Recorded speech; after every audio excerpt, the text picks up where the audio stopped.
Oh glorious, the three reunited, most powerful, God, Tim Quo 2 and the Son of God. May every seeking heart now find its way and walk forever in your radiant light. We now invite you to watch the next part of Supreme Master Ching Hai's message titled The King of Peace and the King of Victory's Gratitude, Part 7 of 11, on Between Master and Disciples, given in English on September 11th, 2025.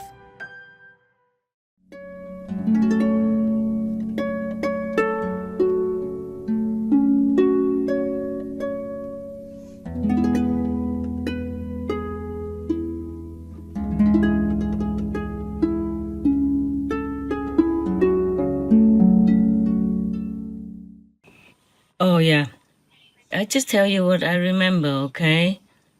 Because I didn't write it down like 1, 2, 3, not even to remind myself. So, by the way, the population of the Peace Kingdom within this world is 300,000 plus. And the population of the Victory Kingdom within this world, within but not within, is 400,000 plus, okay? I don't have enough time to keep counting until the last unit. So you just know, it's not like I have to write history book or do research or anything. It's just for you to know kind of generally, because you might ask in your heart, how many people? So I tell you. By the way, just to remind you that don't think that I'm a clairvoyant or anything, or that I specialize in telling you what will happen, because I'm very busy. I'm doing all kinds of things automatically according to necessity and priority, not just seeing the future or the past. If I tell you something that might happen in the future and how to kind of solve that problem or that difficulty, it's because it's been brought to my attention. Like sometimes I tell you things that come out of the news that I happen to research and saw it. So by the way, if it's something big, important, then I will give you some comments or some kind of suggestions or advice. But I don't sit all day long looking into every little corner of the world and tell you things like predicting things. It's not my job, okay? But if sometimes in the news I see it and it kind of makes you worry, then if I have time, I will tell you. And if it's something that is not too big of a deal or I don't have time, then I will not say anything. I'm not specialized in clairvoyance or predictions for the future. Besides, things can always change. The destiny is in your hands. You have to do according to your own conscience and the law of the universe. Good deeds. Then everything will be good. Everything will change. And not even just the change is good for you, but also good things will come to other people near you or in your family or the whole village or the whole town, whole city. It depends on how many people partake in it. And I tell you what, if your country has a master who lives there, then your country is much better off than other countries.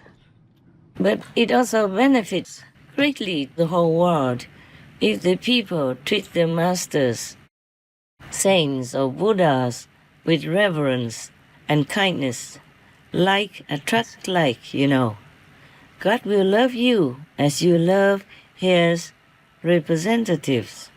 It's logical.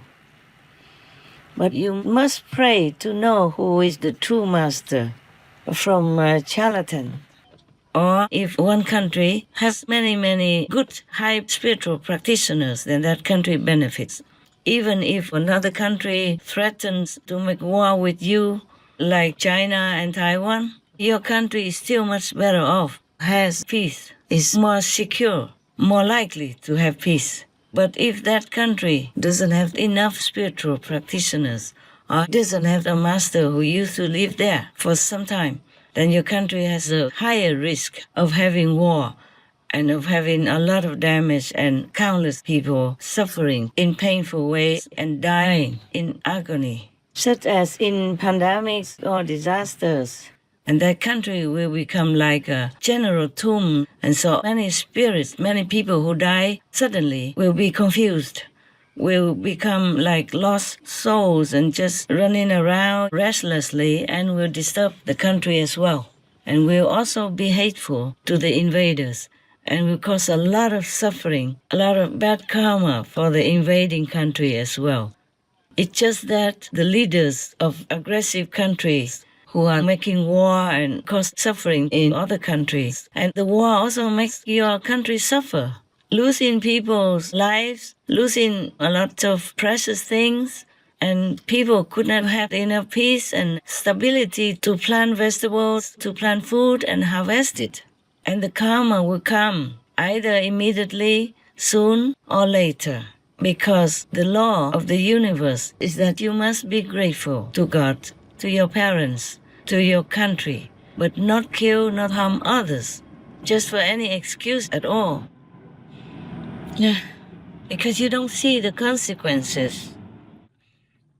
Because there are two different situations in the physical world, things that you can see immediately, easy things like if you plant an apple seed, then you will have an apple tree, provided that all the conditions are met.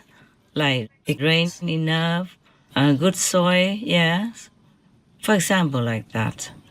And if you plant a seed of an orange, you will have oranges. Then you can harvest the oranges and enjoy your labor. And if you, for example, drive recklessly, then you might have a car accident killing somebody else or injuring others, pass away and injuring yourself.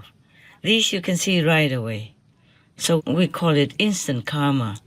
But some karma doesn't come right away. It comes maybe later or the next day or some more days or weeks or months or years or even a lifetime later. It depends on what kind of merit, what kind of good root you had in a former life or in the currents of your flowing life from one physical body to the next. And then it's like a river. This section goes smoothly and easy, yeah? This section is bigger. That section is smaller. So water has to kind of adjust to it. And sometimes the river even disappears somewhere and appears in another place. So you thought, oh, there's no more river. It's not like that. The river might appear somewhere else. So similarly, in the spiritual currents, the flowing of spiritual energy sometimes flows to this area, this country, or to that country in the body form of a master. So then you would think, oh, there's no more Buddhism, no more enlightened Buddhist masters. Possible. But that current of the river of spiritual energy might flow elsewhere, reappear elsewhere. It might go to the Sikhism community. It could go to Tibet, for example, instead of in Nepal. In the history of spiritual legends, we have masters in all kinds of different countries, from Iran, Iraq, some in China, and India, Nepal, Tibet, etc. You can never say that the Buddha appeared in Nepal or in India, so the next Buddha must appear right there, in Nepal again or in India again. Or if, for example, Tsongkhapa or Milarepa were Buddhas in Tibet, that doesn't mean that the successor will be in Tibet. It could be, it depends on the vow of that person or the rank of that spiritual practitioner. But it's not always like that. So, just as an example, even the Dalai Lama, according to legend, according to Tibetan belief and tradition, the Dalai Lama will be reborn again. After he dies, he will be reborn again. But in Tibet, fine. It could be because in Tibet, people continue to practice the same tradition and hold this energy. So it's easier for the Dalai Lama to be reborn again in that kind of spiritual atmosphere. But even then, he is not always reborn in the same place, like the same family, same clan, or same village, same town, same city. You see, the Dalai Lama up to now has been born in different areas all the time. That's why they have a council of monks, senior monks and clairvoyant monks, to go around to look for the new Dalai Lama.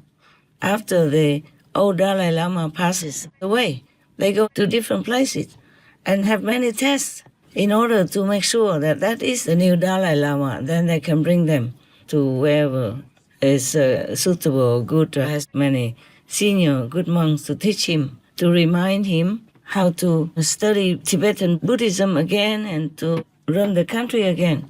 Nowadays, they don't have a country anymore, so the Dalai Lama has to be in India, in Dharamsala, for example, like that. So if you insist on going to the same place, same house, same family, and even same parents, to look for the next Dalai Lama, to find the Dalai Lama, then you will be, frustrated. You will never find him.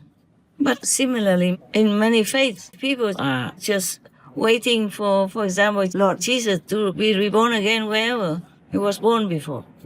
And how do they know anyway? How do they know who Lord Jesus is if he's reborn again? He might be reborn in a different country. He might be reborn as a woman. Who says that he has to be reborn as a man?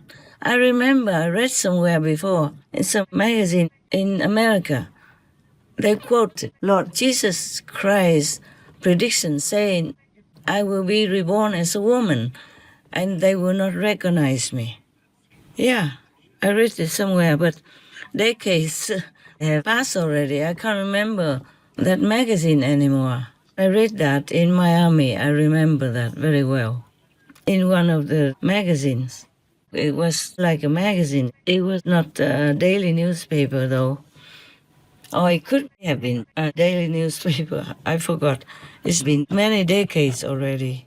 So if we continue to be stubborn or too fixated on some of the notions, on the idea of how the Buddha should look like, how Lord Jesus or any master would look like, or where she would be born, then we will be forever misled into the wrong direction. So I would really advise all of you to think about that. Those who have not found any master yet, think about it, okay? Pray inside so that God or the masters would lead you to find some spiritual source which will benefit you immensely.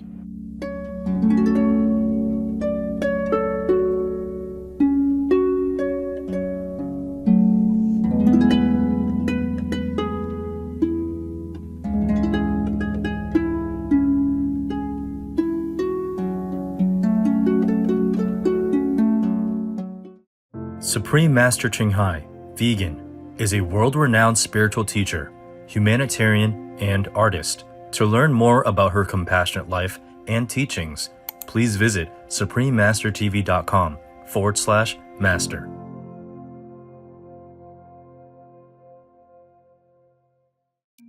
Vegan, the Green Revolution doesn't need weapons.